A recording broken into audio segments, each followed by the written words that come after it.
Welcome back to Pentiment. We are about to break into the library at night. But before we do so, let's look into our journal real quick. No new people. Okay. Good. So, we are about to do the Baron and the Nun, I think.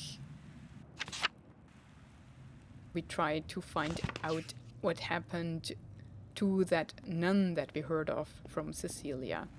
So let's get into there. If I go up these stairs, it's going to take a while to find the records I need. I'll lose some time tomorrow morning, unless I turn back now. Tomorrow morning. So that might mean that this is the only thing we can do at all until the archdeacon comes. But I mean, we don't have a choice. We can only do it now at night.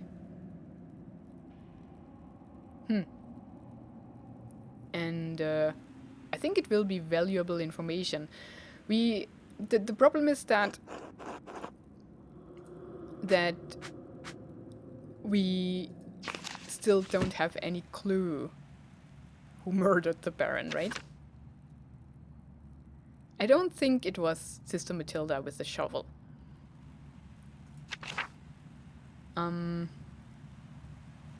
That's that. And I honestly don't think... Maybe we should have tried to get more information out of Ferenc. I honestly don't think that this was the murder weapon, because it doesn't fit with the wound, right? But something was going on here with Ferenc. And I also don't think it was the widow. But who was it then? Honestly, I don't have a clue. And who wrote the notes, right? The notes are the best clue.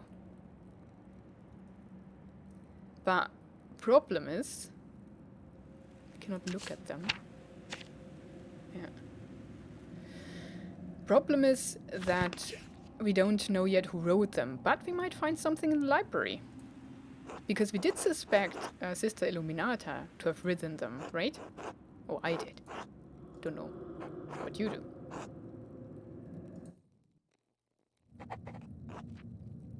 Okay. Oh, that's exciting. Can we read everything? Can we just sit down and read? That must be the door to the scriptorium. And we cannot get up. Oh, we can. Oh, dang. Look at that. Can I read everything, or is my time limited in here? Let's find out, right? What is this? Der Herbis Cumbriae. So what? Herbs. The herbs of Wales. We have southernwood, mugwort. That's growing outside, right? The writer is Cadphallus of Salopia. I don't believe I've heard of him. Interesting. He writes about butcher's broom. The Greeks used it to aid with urination and defecation. This author claims it can also help with the reduction of swelling. He seems to be speaking from experience. A wonderful hidden treasure for the abbey. So, medical book? Good.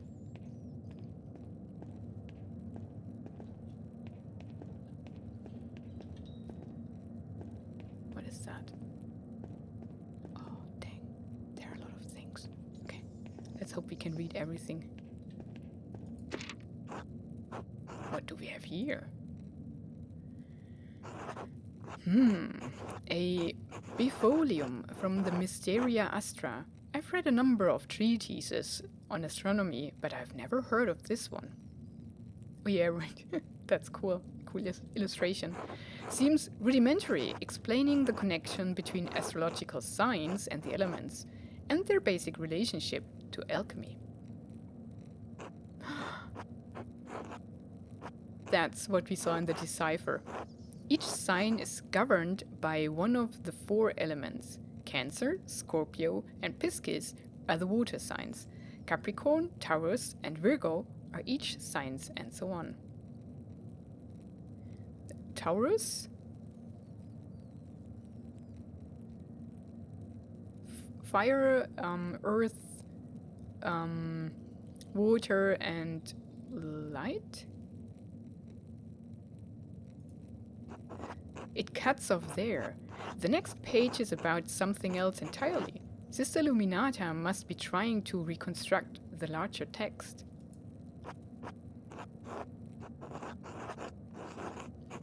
Given the dramatically different context of the following page, the wire this bifolium came from must have been assembled improperly. Those 2 pages were interesting enough, I suppose, but quite basic. Wait, that's the connection between the astrological symbols on Ferentz's cipher and the elemental symbols on the Volvel. This must be the text he referenced to create his cipher. Interesting. That would have been much simpler to solve if I'd seen this first.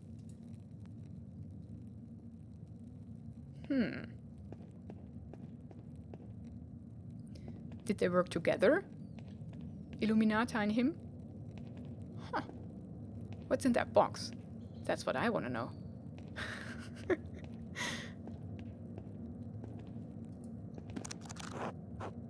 This is most curious.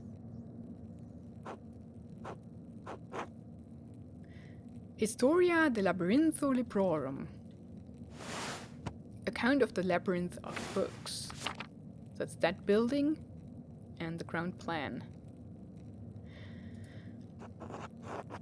I've heard tales of some incredible libraries across Christendom, but a labyrinth? That must be metaphorical. You'd need an extraordinary amount of books to actually build a labyrinth. I believe a Bolognese professor told me a tale about such a place in Piedmont. It appears to be quite a complicated and extraordinary tale. I don't think it's a labyrinth built from books. It's a building that we have here filled with books in a labyrinthic way, right? And here books from Egypt, from Judea, Achaia, Anglia, Germania, Gallia. Yeah, they're sorted into regions and then have labels. So maybe you heard of that already? Somewhat hard to believe, to be honest. That old man was quite a storyteller, I must admit. What? That's all? Okay. Up we go. That seems interesting. Okay, it's the last book we can investigate. This looks promising. The Familiaris of the Sisters of Kirsau Abbey. Yes.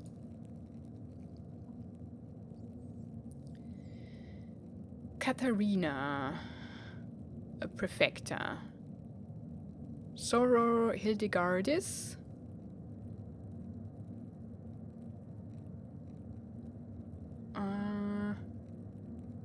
Hildegardis. Cecilia is, I think, yeah, Cecilia is the Abtissa.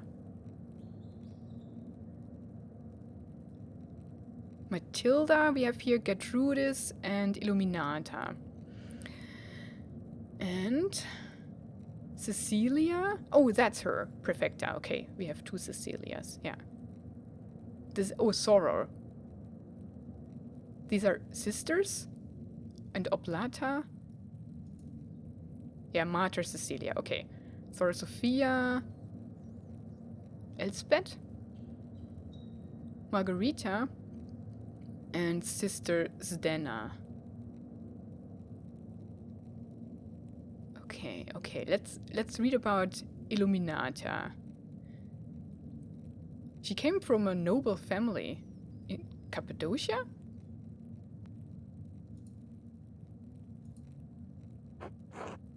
Oh, this should be interesting. Sister Luminata. Named Angeline from a Capocci family in Perugia.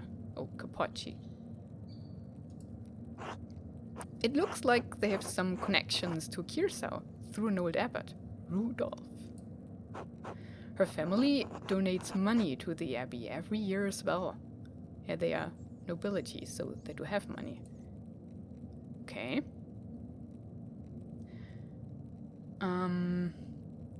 Which of the sisters could be the ones... Wait. Who got the note? I wrote that down. Wait. I hope we can look at everybody, but we first should look at those who are important in case this is time limited. So, Marguerite is the blind one, and Matilda got the note. Matilda. Blada, Elizabeth. Matilda. Right, she's not a sister.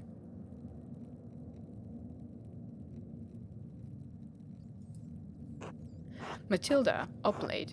Yes, the nun's cellarer. She came from Kempton. Appointed official in a monastery, responsible for maintaining food supplies and for maintaining the grounds. Merchant family. They donated pigments to use in the scriptorium. Quite thoughtful. I'll have to thank them if I ever get the chance. That's it. Then Marguerite. Where is she? Here. Sister Marguerite. Oh, the blind girl who assists Gertrude. Yeah. She went blind because of failed surgery on her cataracts. Wealthy peasant family, they donated wool and a pasture in Grimmel. Dang. Now we can just look at everybody. There's some underlined.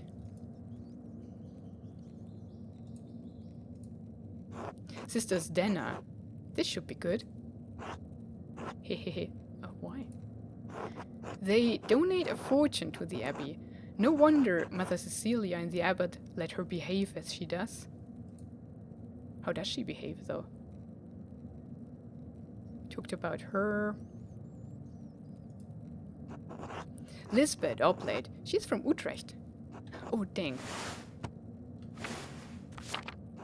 It looks like she had an eventful life before coming here. Married with a child. Both died. Her merchant family has some connections to Kirsau, though. The Kaufmanns of Rothenburg ob der Tauber. A free imperial city and home several holy chivalric orders and monasteries. It homes several holy chivalric and orders and monasteries. The city was a gathering point for pilgrims, Catholic and Protestant alike. Okay. Now, can I cannot point twice towards it and I cannot look at them. So, Sophia, from Birgitz. Oh dang, we should look at those. Her family is poor, but they donated flour.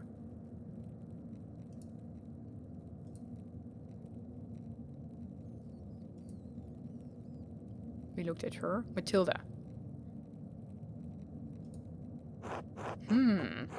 This note says Sister Matilda left the abbey for several months. Okay, it was Matilda. Why would she go to a hermitage? Seems strange that she's the only entry with such a note. The dates, 3 years ago. This was just before Father Matthias died. Which means it was around the time Baron Rotvogel visited. This has to be it. Matilda must be the nun the Baron harmed on his last visit. So Matilda. I should talk to Mother Cecilia again, and maybe Sister Matilda as well. Oh god, but I don't know if that's a good idea. But don't you think that these entries look exactly the same as the notes? So the nun who wrote that also wrote the notes, right? Let's look at the others though. We looked at everybody here, yeah. So we can look at what is underlined. Sister Gertrude from Hof, the herbalist, yes. Her father is an apothecary. That explains it. Sister Cecilia Adelheid? Oh, this is Mother Cecilia's record. Ah, when she was a sister. Wait, she's from the Welser family? They are one of the most powerful families in Augsburg. It looks like her family donated a lot of money to Kiersau every year. More than my family season 10. Interesting. Sister Hildegard from the Gölderic family in Ravensburg. Quite wealthy. It looks like she became the prioress after Mother Catherine. And that's Catherine. Mother Catherine was the first to enter records. It looks like almost 50 years ago. Okay. Interesting. But it is Matilda. Who writes these? And it also doesn't change. If that was 50 years ago, it could not have been Sister Illuminata who started that.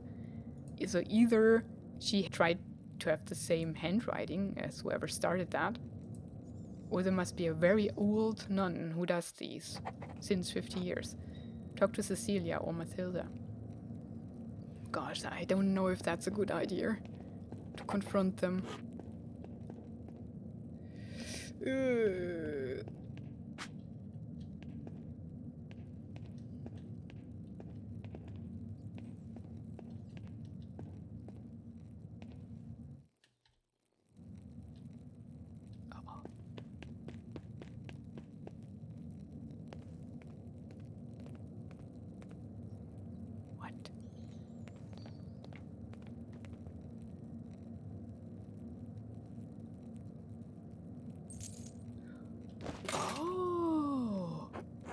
What in the... Oh, shit.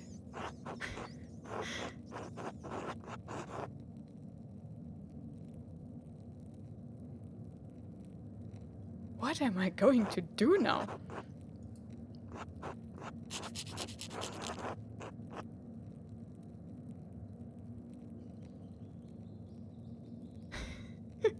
Just wait for them to finish, then leave. It can't take that long.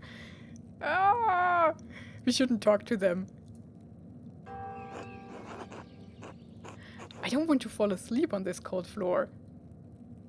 I shouldn't just sit here and watch in any case. If I can't get out of here before the sisters arrive in the morning, it might be even worse.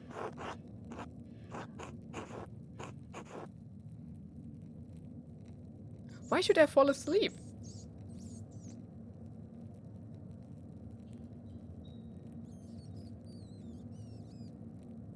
This Illuminata will certainly not be amused. It may make things different in the future. What?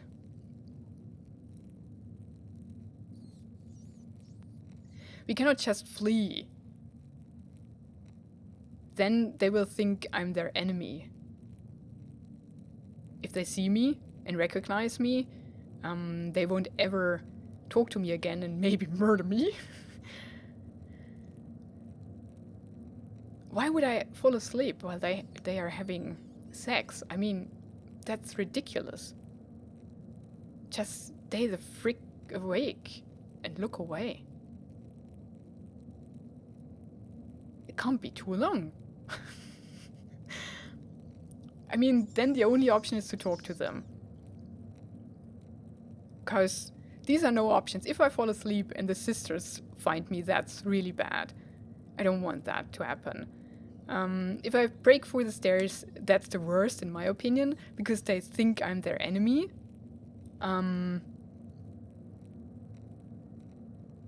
If I talk to them, I have some leverage, right?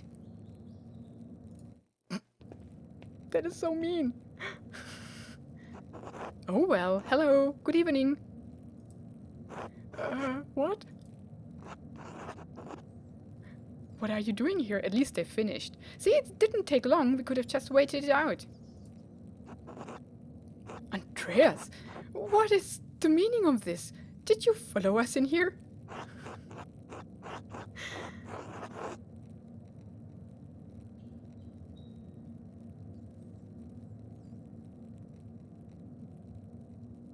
I mean, I choose that.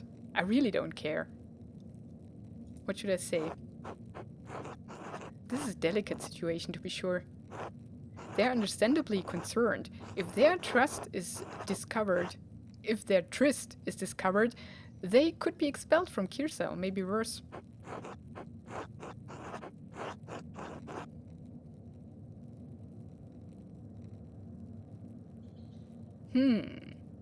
That's a good point. But we also don't want them to be concerned that I talk about it. I really don't care. They can do whatever they want if it's in consent. So, the thing is, if I tell them that I'm looking for clues about the murder, they might be able to help me, actually. Because they don't dislike Piero, right? But then I didn't reassure them that I'm not concerned about their tryst, about their love affair. And he is so righteous, always, that I'm not sure what he would do with that information. They'd probably be sympathetic, and it will be clear that I didn't come here to spy on them. Yeah, that's the thing. Matthew might be suspicious, but I think I can convince him. Can we, though? Andreas, what is the meaning of this? Did you follow us in here? We are normally very bad and convincing because there needs only to be one negative thing, and it fails.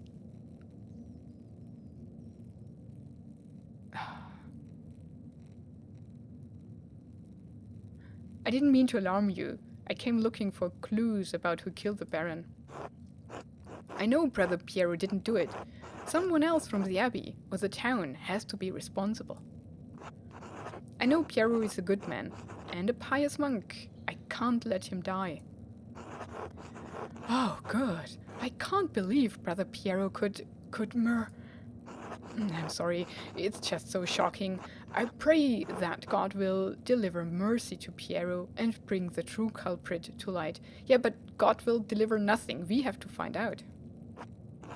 I'm glad you're doing what you can to help him. It's difficult for the rest of us to act, given the abbot's opinion. Andreas, how does skulking in the library help you prove Brother Piero's innocence? I'm not sure.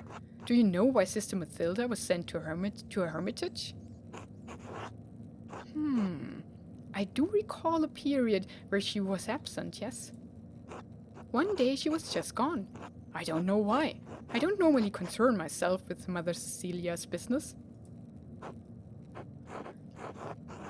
I never spoke with her, but Waislav told me that she was sent away to a hermitage for her health. Rüdiger, why does Waislav know about Mathilda's whereabouts?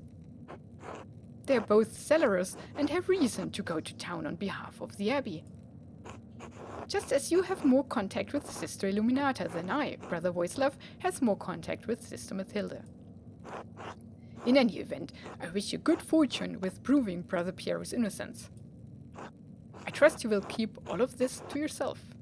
I will, don't worry. All of what? Let's act stupid? So long as you do the same. Of course. I will not say anything to the others. We should go. Good night, Andreas.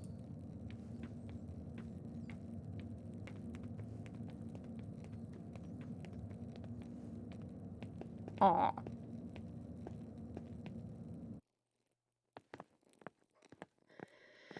Dang.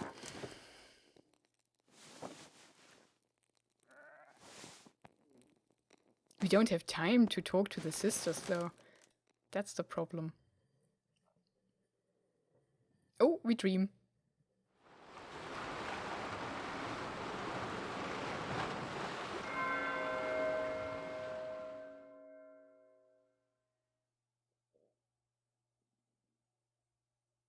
It's the labyrinth. What do I do? Just walk there? Ah, yeah. I mean, it's not really a labyrinth. Can we visit something on the way?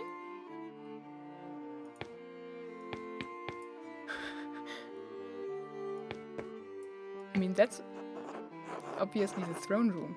Joseph, Andreas, when are you coming home?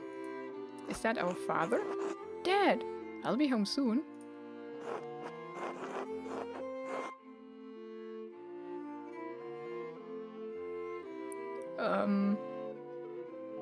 Are we nervous about the girl? I don't know. How's business? I'm a little nervous about this girl, Sabine. Don't worry yourself over it. I barely knew your mother before we were married. Besides, you need a wife if you're going to start your workshop as a master. That's the law. Yes, of course. You're not going to quit this like you quit university, are you? Haha. I can't even choose that. No, of course not. Good. If it weren't for the work I did for the rector, you never would have had that opportunity. Most people never get a second chance after they throw something away like that. We'll see you when you get back. Sure, alright.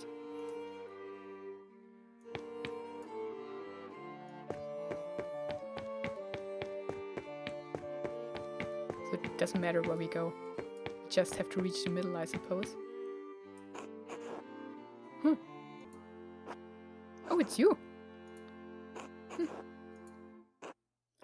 I only have the picture of you. The one my brother Daniel made. I really don't have any idea what you're like.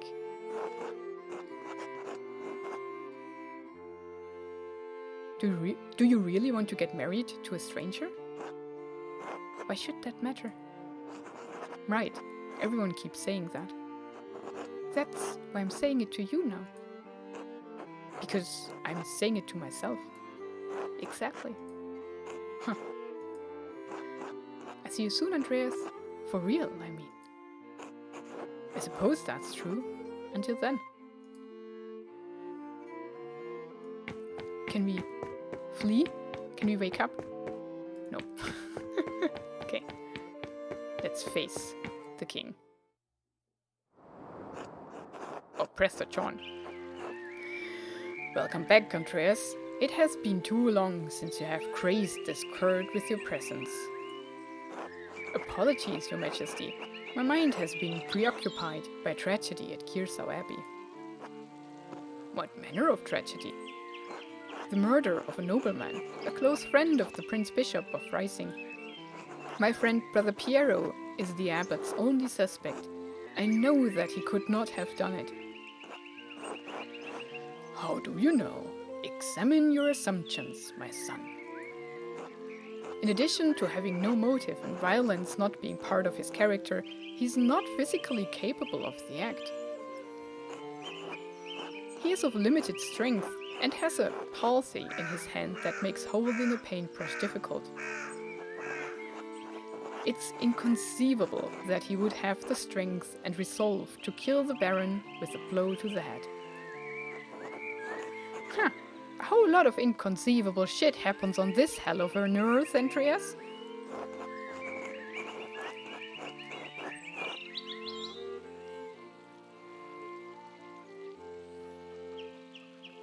both. I do not deny that it is impossible, but I believe it is extremely improbable.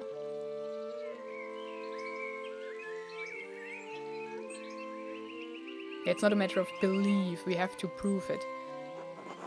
So, what do you intend to do about it? When I am brought before the archdeacon, I'll tell him what I know about other people who had motives to kill the Baron. I have to believe he'll see there are much more likely suspects than Piero. Why have you taken this task upon yourself?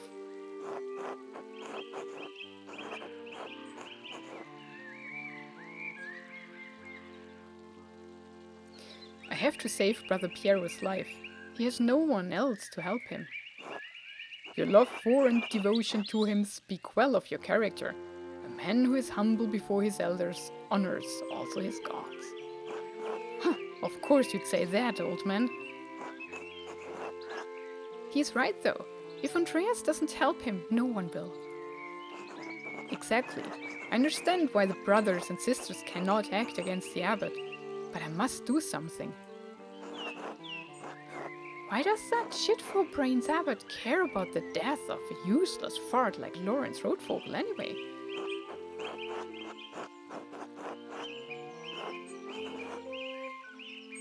Powerful people get upset when other powerful people are murdered. This could threaten the existence of the Abbey. Oh no, the Abbey! Who give a damn about those hypocritical assholes? In any case, Andreas' ability to prevent Piero's death depends on the judgment of the archdeacon. Why so foolish, corrupt or just, the archdeacon will be the first and possibly final arbiter of Piero's guilt. Andreas must win the archdeacon on his side, using the tools favored by men such as him.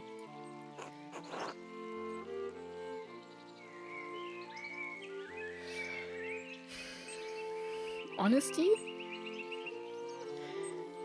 The thing is, they need a scapegoat, and the archdeacon will not care. Right? If it suits him, Piero will die. If he suits him, he will close the abbey down. If it suits him, and so on and so on. So with what could we sway him? Not with authority, because the archdeacon is authority. With honesty, maybe. But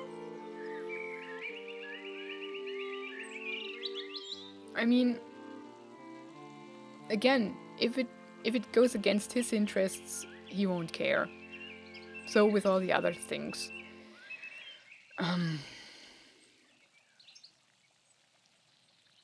Favored by men such as him, what would he favor? He's a man of the church, so he won't be reasonable. Otherwise he wouldn't believe in things that don't exist, right? Wisdom? He might be a wise man, we don't know. I mean, if we think of that the other way around, not we are the authority, the archdeacon is authority. So that's his tool, favored by men such as him, and with him she means the archdeacon, and he is authority. So that would be the only thing that fits here. Is he honest? I don't know. I don't know him. Is he wise? Maybe.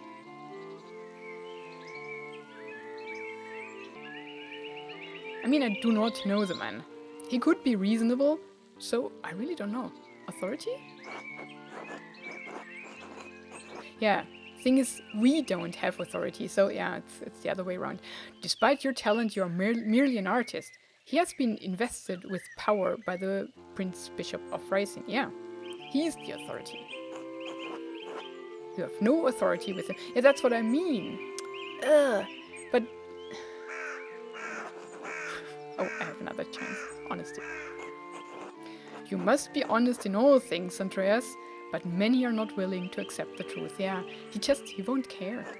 And the cost of honesty can be high. So it's reason. Pah! I when's the last time you met a man who was truly ruled by reason? So it's wisdom. Wisdom can be shared, but the audience may not comprehend it, so nothing. If reason, wisdom, authority, and honesty cannot triumph, what am I left with? So yeah, it's exactly how we thought nothing would work with someone like him. Hope. Lies. Truth.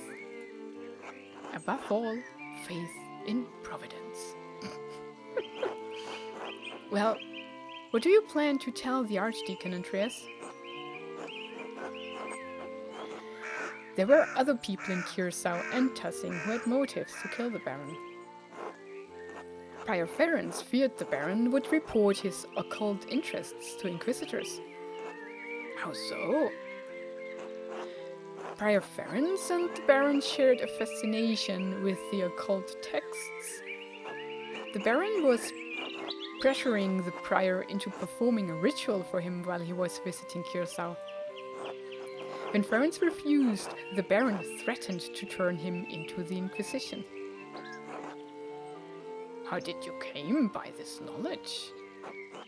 I found written evidence, a letter from Ferenc to the Baron, in which he discussed all of these matters.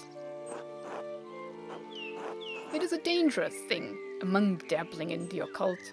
His very soul could be in danger. Forget the soul. He could have been defrocked, excommunicated, even killed, all for a little curiosity. Better to stay stupid and ignorant, that's what I say. We are well aware.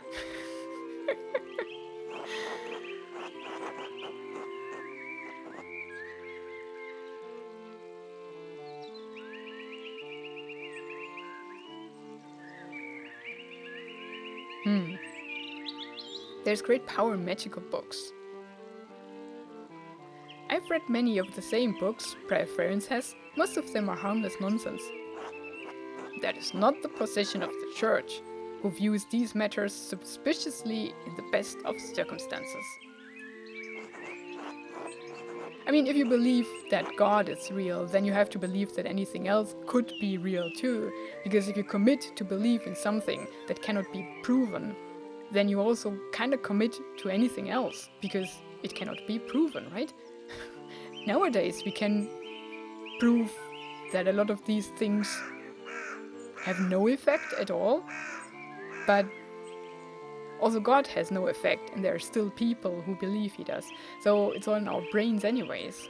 So if you believed one thing, you could believe anything. I'm just saying you could, I don't say you do. But yeah, that's the thing. I also found a cipher that the Prior had left on his desk in the scriptorium. When I deciphered it, the message pointed me to a freshly disturbed grave in the cemetery. I convinced Otto Zimmermann to dig up the grave in question. What did you find inside? Occult tools that Ferenc had hidden. Why hide them? And why leave the note? I suspect he hid them in case the Baron made good on his threat to summon inquisitors to Curacao. The note was likely left for his fellow occult enthusiasts back in Hungary, in case he was taken away. The book was borrowed from the University of Pécs. Prior Ferenc feared loss of his status, his life, and even God's grace. Men have killed for less. How might the Prior have accomplished the deed? He may have killed the Baron with a silver rod. The Prior uses it in performing his rituals, and there are traces of blood on it. If that was the weapon, it has a certain dramatic priority at least. I don't think it's the weapon, to be honest. It will be a challenge to condemn a Prior for murder. But if this is where the evidence leads, the Archdeacon should see the wisdom in it. Are there any others you suspect? I found no other suspects. Yeah, the thing is, we couldn't follow any lead properly, because I was all over the place, because I wanted to do several things, which now failed completely because now we don't know anything at all. We should have followed through with only one suspect, because we do have a lot of suspects, right? We just didn't find any proof because time ran out so quickly. That's bad. You have brought a worthy mystery before this court, Andreas. I pray to God we have granted you the insight you need to face the coming challenge. Nope, you didn't. Thank you, Your Majesty. I'm prepared to meet the day. Before you go, Andreas, there's one more thing to consider.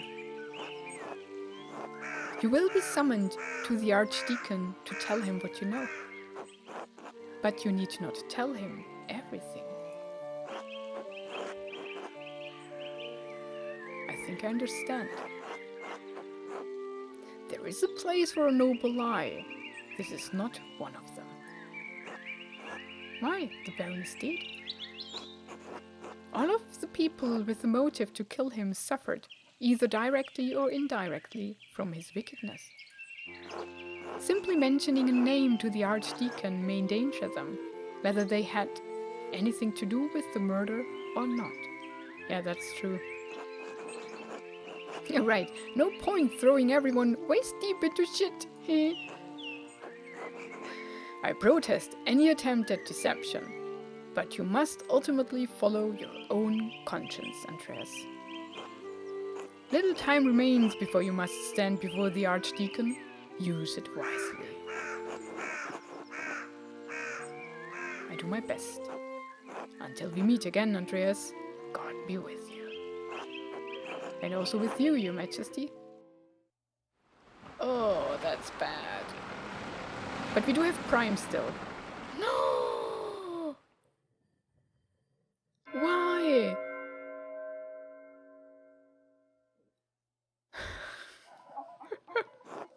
This is so bad.